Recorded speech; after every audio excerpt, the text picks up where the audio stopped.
Hi, my name is Shane Johnson. I am a rising senior at Mason Gross at Rutgers University, New Brunswick, and I am a BFA dance major. And this is going to be presented for the World Dance History Symposium. Now, today we will analyze dance through the lens of race, taking a look at some of my key points of my key concept paper, as well as following a case study regarding the Caribbean mas and flamenco in regards to the theme and thesis. Race is a fundamental and often invisible force that shapes how global dance forms are created, suppressed, transformed, and preserved, with racialized power structures determining which cultural practices are either celebrated or erased. Now, this is significant as a dance major at Mason Gross because we are encouraged to examine historical, cultural, and political concepts here. We train in diverse and specific styles, and it's important to know how these forms carry racialized histories. Now, just a comment or just a consensus for the audience. I just have a question for you guys. How many of you have studied or performed a dance form without really knowing its cultural or racial history before and after coming to Mason Gross? Now, if we take a dive into some key points and analysis of my key concept paper, we can see that race is not always explicitly mentioned.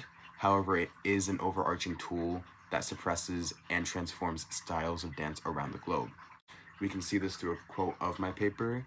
Cultural forms like capoeira, Native American life, and ballet exist in cultural contaminated states due to racial and political histories.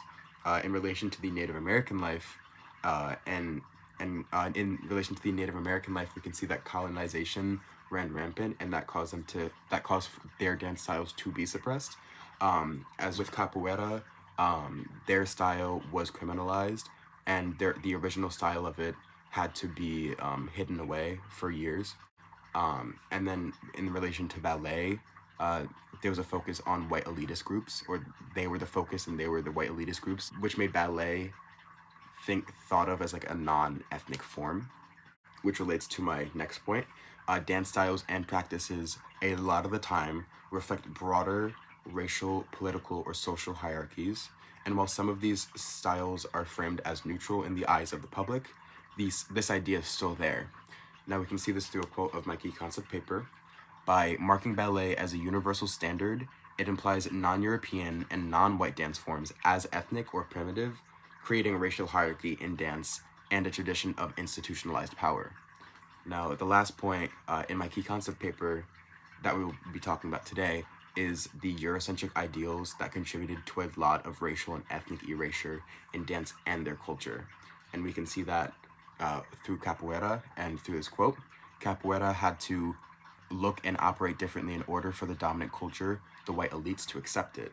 And that's because the white elites thought of capoeira as a violent style because there was a lot of explosive movement.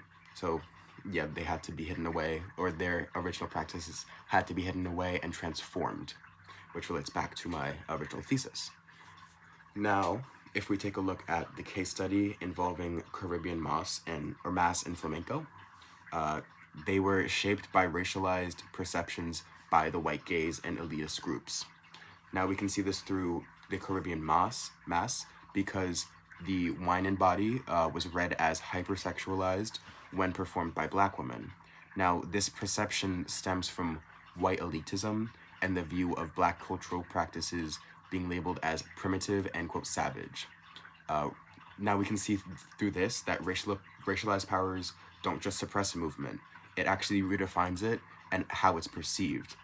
Now that's something that wasn't sexual, like the wine and body in its original form, becomes sexual in the eyes of the elites.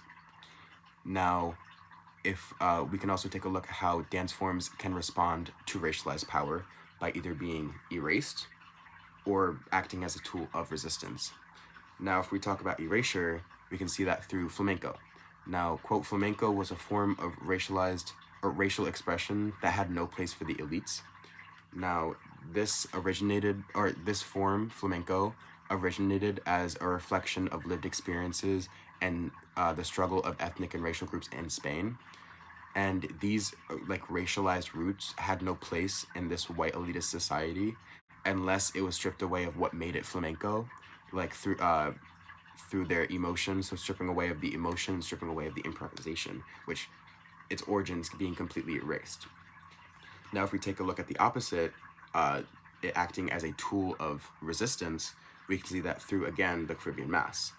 Quote, Black Caribbean women resisted colonial acceptability through the wine and body. Now, colonial frameworks showed Black women as inherently hypersexual, and by continuing to perform the wine and body and wine and proudly, they actively challenged these meanings and reframed the movement as cultural pride. Now, we can see how some of these forms are suppressed, like flamenco, while others are transformed, being as a tool of resistance. Now, these power structures decide which forms are to be celebrated or erased. Now, just another question for the audience after learning a little bit about that.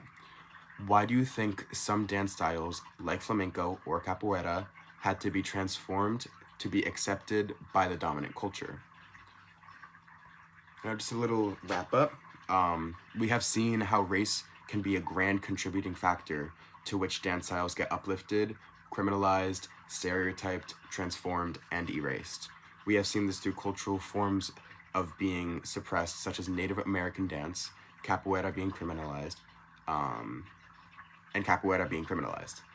We were able to look at case studies involving Caribbean Mas and flamenco, and how these forms were transformed by white elitist groups and racialized social norms. In relation to Mason Gross as a school has been able to explore these dance forms around the world and how they're impacted by race, sociopolitical factors, and ethnicity. I'll be able to take my newfound knowledge into the future by making informed decisions about the styles I engage with and acknowledge their histories. I can also question the norms and standards within dance spaces that I am in. So thank you so much. I hope you enjoyed this little presentation. Have a good day.